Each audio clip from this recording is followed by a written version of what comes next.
ముందుగా వేదిక టీవీ ప్రేక్షకులకు స్వాగతం. వేదిక టీవీ చేపడుతున్న సర్వేలో భాగంగా ఈరోజు సూర్యాపేట జిల్లాకి రావడం జరిగింది. మరి సూర్యాపేటలో ఉన్నటువంటి ప్రజలు రేవంత్ రెడ్డి గారి గురించి అలాగే వారి పాలనపై వారి అభిప్రాయం తెలుసుకునే ప్రయత్నం చేద్దాం. సార్ నా పేరు వేణు సార్. ఏం చేస్తుంటారు స్వామి? Local auto. రేవంత్ రెడ్డి గారి పాలనపై మీ అభిప్రాయం ఏంటి స్వామి? రేవంత్ రెడ్డి వచ్చినాక ఎటువంటి మార్పు జరగలేదు సార్. కేసీఆర్ పాలనలోనే మంచిగా జరిగినాయి అన్ని పనులు. పిల్లలకు గురుకుల హాస్టల్స్ చూసిండు, ముసలి వాళ్ళకి పింఛన్ పెట్టిండు, అంతా మంచిగా ఉంది కేసీఆర్ పాలన. రేవంత్ రెడ్డి ఇంతవరకు ఏది జరగలేదు సార్. ఇల్లు ఉన్న వాళ్ళకే ఇల్లు ఇస్తుండు. రేవంత్ రెడ్డి గారి పాలనలో ఏడాది గడిచిపోయింది, 13 నెలలు దాటినాయి. ఈ 13 నెలల్లో ఇక్కడ ఉన్నటువంటి అభివృద్ధి ఏ విధంగా ఉంది? సూర్యాపేటలో కానివ్వండి, మన తెలంగాణ రాష్ట్రంలో కానివ్వండి. సూర్యాపేటలో జగదీష్ రెడ్డి మంచిగా చేసిండు. ఇప్పుడు వచ్చినంత వరకు అయితే ఎలాంటి మార్పు జరగలేదు సార్. రోడ్లు కూడా కేసీఆర్ పాలనలే మంచిగా అయినాయి. నమస్తే, మీ పేరు సార్? కుక్కడాల లక్ష్మణ్ గౌడ్. ఏం చేస్తుంటారు సార్? నేను మ్యారేజ్ బ్యూరో చేస్తాను. రేవంత్ రెడ్డి గారి పాలనపై మీ అభిప్రాయం ఏంటి సార్? రేవంత్ రెడ్డి పాలన మరి మనకు రైతు బంధు అన్నాడు, రైతు బంధు కూడా ఏం లేదు. పేదలకు ఇండ్లు అన్నారు, మొన్న 70 ఇండ్ల మీద సంతకం పెట్టినామన్నారు, మరి అది కూడా ఏం లేదు. ఇంతవరకు అయితే మరి ఏమి అందలేదు. మరి గతంలో కేసీఆర్ గారి పాలనపై మీ అభిప్రాయం ఏంటి సార్? కేసీఆర్ పాలన కొంచెం మంచిగానే ఉంది, పర్వాలేదు. ఆయన కూడా అట్నే ఉన్నది. కానీ రైతు బంధు అది మన దళిత బంధు అని 10 లక్షలు ఇచ్చిండు.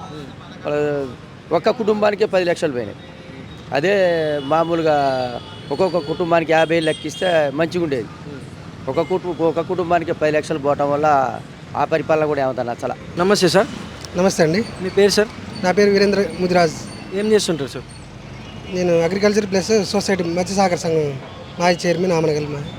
రేవంత్ రెడ్డి గారి పాలనపై మీ అభిప్రాయం ఏంటి సార్? పర్వాలేదు, బాగానే ఉంది. గతంతో పోలిస్తే ఇప్పుడు కేసీఆర్ గవర్నమెంట్లో రుణమాఫీ విషయాన్ని తీసుకున్నట్టయితే గతంలో ఆయన 3 సార్లు 4 సార్లు చేయడం జరిగింది. అది చివరి ₹1,00,000 రుణాలు కూడా సరిగా కాలే. ఈయన ఒకసారి 2 లక్షల రుణమాఫీ అనేది ఎత్తుకున్న రుణమాఫీ అనేది ఫుల్ సక్సెస్ అయింది. 2 లక్షల పైన రుణమాఫీ అనేది కొంత ఇప్పుడు 4 విడత బడ్జెట్ సరిగా లేక దాన్ని అడ్జస్ట్ చేసినాక నెక్స్ట్ బడ్జెట్ పెట్టినాక 2 లక్షల పైన కూడా రుణమాఫీ చేస్తానికి ప్రభుత్వం సిద్ధంగా ఉందని నేను భావిస్తాను. 6 గ్యారెంటీలో మొదటిగా మహిళా బస్ అనేది కొంచెం సక్సెస్ అయింది. నెక్స్ట్ ఇప్పుడు ఇందిరమ్మ ఇండ్లు, రైతు బంధు విషయానికి వస్తే మొన్నటిదాకా బడ్జెట్ లేక కొంత రాష్ట్ర ప్రభుత్వం ఒడిదొడుకులు ఎదుర్కొన్న మాట వాస్తవమే. రేపు పూర్తిస్థాయి బడ్జెట్ ప్రవేశపెట్టిన తర్వాత రైతులకు ఆశాజనకంగా ఆ రైతు భరోసా అయితేంది, మహిళలకి 2,500 పథకం అవుతుంది. రేపు బడ్జెట్ తర్వాత ప్రజలకి అందుబాటులో తీసుకొచ్చడానికి ప్రభుత్వం పథకాలు అమలు చేస్తుందని నేను భావిస్తా ఉన్నా. మన కేసీఆర్ గవర్నమెంట్లో సమగ్ర సర్వే చేసినప్పటికీ అందులో ఏ కులానికి ఎంత జనాభా అని ఇంతవరకు తేడతలం చేయలేదు. ఈ యొక్క కులగణన రేవంత్ రెడ్డి ప్రభుత్వం చేసిన కులగణనలో బాగా అసెంబ్లీ సాక్షిగా అన్ని కులాలు, ఇప్పుడు ఎస్సీ కులాలు కానివ్వండి, ఎస్టీ కులాలని, ఎస్టీలే కానివ్వండి, బీసీ కులాలని సమగ్రంగా ఎవరెవరు ఎంత ఉందనేది తేడతెల్లంగా అసెంబ్లీ సాక్షి నిలబెట్టడం జరిగింది. ఈరోజు రాష్ట్రంలో అత్యధిక జనాభా ఉన్న ముదిరాజులు, ఈరోజు అత్యధిక బీసీ జనాభాలో ముదిరాజులు అత్యధిక ఉన్న లెక్కలతో సహా ఈరోజు తెలిసినందుకు రేవంత్ రెడ్డి గారికి ధన్యవాదాలు తెలియజేస్తాను. చెప్పండి. మీ పేరు సార్? సోందమియా. ఏం చేస్తుంటారు? నేను కూలి పని చేస్తుంటా. రేవంత్ రెడ్డి గారి పాలనపై మీ అభిప్రాయం ఏంటి సార్? మంచిగానే చేస్తున్నా, అటు ఇటు చేస్తున్నాడు. పైన అధికారం లేదు ఆయనకి.